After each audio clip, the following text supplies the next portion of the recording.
Golden tomato. Ito pa isa.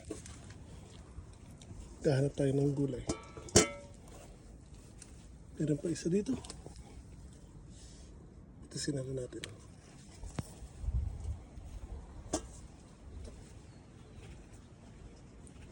Yan po guys yung papaya ko. Tingnan.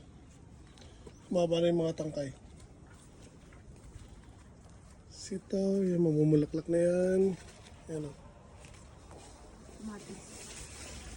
Kamatis na pula. Okay guys, yan o. Meron na tayong isa. Okay. Ito maliit pa. Pero yun o. Ihinog na. Ito sa taas. Ay! So, excuse me. Ayun, may malapit na rin doon. Pipino.